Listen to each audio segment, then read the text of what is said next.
അമ്മച്ചി കണ്ടിക്കുന്ന ചക്കയുണ്ടല്ലോ, ഇത് കണ്ടാൽ തോന്നും വെറും പൊട്ടിയൊക്കെയാണ്. പുറമേ കണ്ടാൽ അങ്ങനെ തോന്നത്തുള്ളൂ. പക്ഷേ ആള് ചക്കളാവുളാഞ്ചിയായിട്ട് ഇരിക്കുമോ നോക്കിക്കേ.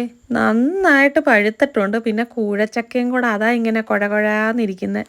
അത് പിന്നെ ചക്ക കണ്ടിക്കുമ്പോഴാണെങ്കിൽ നമ്മൾ പാത്രത്തിൽ ചുള വെച്ചിടുന്നതിൻ്റെ കൂട്ടത്തിൽ 2-3 എണ്ണം വായിലും പോകും.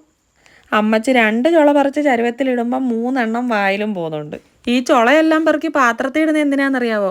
എനിക്ക് ഈ കൂഴച്ചക്ക തിന്നാൻ പേടിയാ. വേറൊന്നും അല്ലെന്നേ, ഇതിൻ്റെ ഇടയ്ക്ക് പഴുത്ത കൂഴച്ചക്ക ഇതുപോലെ കിട്ടിയപ്പോഴേ ആക്രാന്തം മുത്ത് വായിക്കകത്തിലെടുത്തിട്ട് എൻ്റെ പൊന്നെ തൊണ്ടയ്ക്ക് കയറി അങ്ങ് കുരുങ്ങി. ശ്വാസം പോലും കിട്ടിയില്ല. എന്ത് പാടുപെട്ടെന്നോ. അതിൽ പിന്നെ എനിക്ക് കൂഴച്ചക്ക തിന്നാൻ പേടിയാ. നിങ്ങൾക്ക് ആർക്കെങ്കിലും ഇന്നെ കൂഴച്ചക്ക തിന്നാൻ പേടിയുണ്ടോ? അതുകൊണ്ട് ഞാൻ അമ്മച്ചോട് പറഞ്ഞു നമുക്ക് ഈ കൂഴച്ചക്ക വെച്ച് ചക്കയപ്പം ഉണ്ടാക്കാമെന്ന്.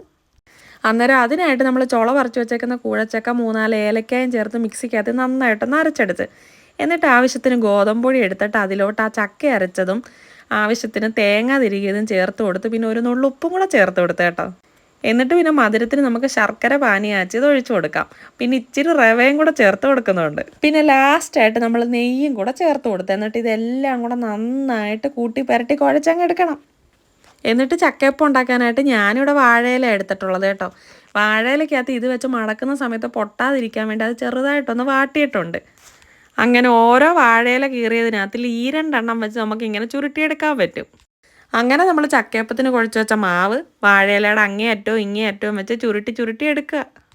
ഇനി അങ്ങനെ ചുരുട്ടിയെടുത്തതെല്ലാം ഇഡലിക്കൂട്ടത്തിൽ വെള്ളം വെച്ച് അത് തിളച്ച് കഴിയുമ്പോൾ അതിനകത്തോട്ട് പിറക്കി അങ്ങ് എടുക്കാം. എന്നിട്ട് അടച്ചു വെച്ച് ആവിയിൽ വെന്ത് കഴിഞ്ഞ് വന്നു കഴിഞ്ഞാൽ നമ്മുടെ ചക്കയപ്പം ഇവിടെ റെഡിയായി. ഇത് കൂഴച്ചക്ക ആയതുകൊണ്ട് മാത്രമാണ് ഇങ്ങനെ ചക്കയപ്പാട്ട് കാണാൻ പറ്റിയത്. വരിക്കച്ചക്ക വല്ലതും ആണെന്നുണ്ടെങ്കിലുണ്ടല്ലോ അന്നേരം തീർന്നേനെ. വൈകിട്ട് മഴയൊക്കെ ആസ്വദിച്ചിങ്ങനെ ഇരിക്കുമ്പോഴേ നല്ല ചൂട് കട്ടനും ഈ ആവി വിറക്കുന്ന ചക്കയപ്പവും കൂടെ കഴിക്കാൻ നല്ല രസമാണ്. ഇനിയപ്പം വേറൊരു വീഡിയോയിലൂടെ വീണ്ടും കാണുന്നത് വരെ ടാറ്റാ.